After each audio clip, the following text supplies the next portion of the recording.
Hari Om. Do you know that destiny is not fixed? If destiny was fixed, what is the point of being human? Having a heart, a mind, a conscience, and a consciousness. My experience through my journey in astrology and spirituality has made it quite clear that we are in the driving seat of our sufficiently fueled vehicle, that is our body, that has been provided to us by the higher power. Many of us feel confused by a reading of the horoscope and question it because we are made to believe that we are totally helpless because the events of life are fixed. Since our destiny, our future, our fate is totally predetermined and nothing is in our hands. Well, if you are confused, the Gita says it is definitely a sign of goodness and purity. It's perfect to question and be curious and to want to know and to understand the stakes for living a contented life. Undoubtedly, though, our focus is usually on, or rather almost always on happiness alone. We all want to be happy, but just think, does the same thing make everyone happy? If it did, it would have been permanent.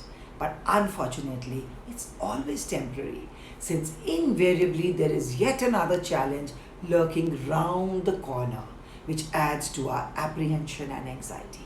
And that's the reason we want to know our future. Yes, the good and bad is quite clear in the future through a horoscope. But working our way around these challenges in a wise manner is what determines its intensity and many a time diverts the events to our advantage almost completely. Also, we need to look at the larger picture and to carve a better and still better future to mold our destiny. The first thing we need to work on for this is our mind. In fact, the only thing which we often have heard is called our biggest enemy and our biggest friend. It seems to control our conscience and consciousness too, and often we repent what it makes us do. So, the first thing we need to work on is the mind, the king of all our senses, as Lord Krishna says in chapter 10 of the Gita, of the senses, I am the mind. And mind you, he further explains, it's for the good and the bad decisions that the mind takes. Yes, we are born with nature, with a nature based on karmas of the past.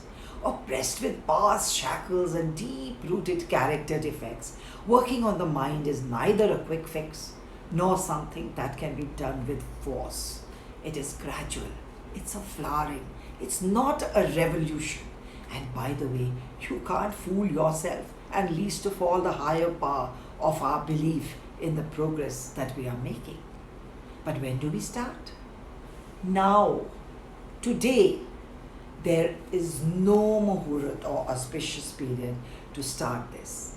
If you sit to really think, most of our misfortunes in our destiny are around the shackles of our mind alone.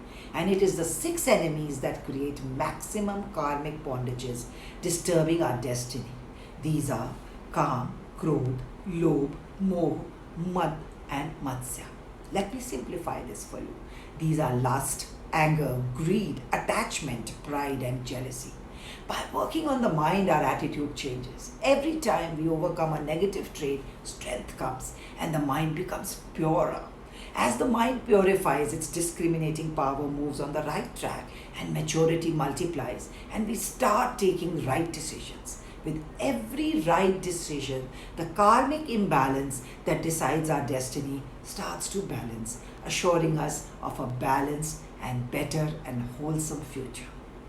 We are blessed with the only yoni of the 24 lakh yonis in which we can actually carve our destiny.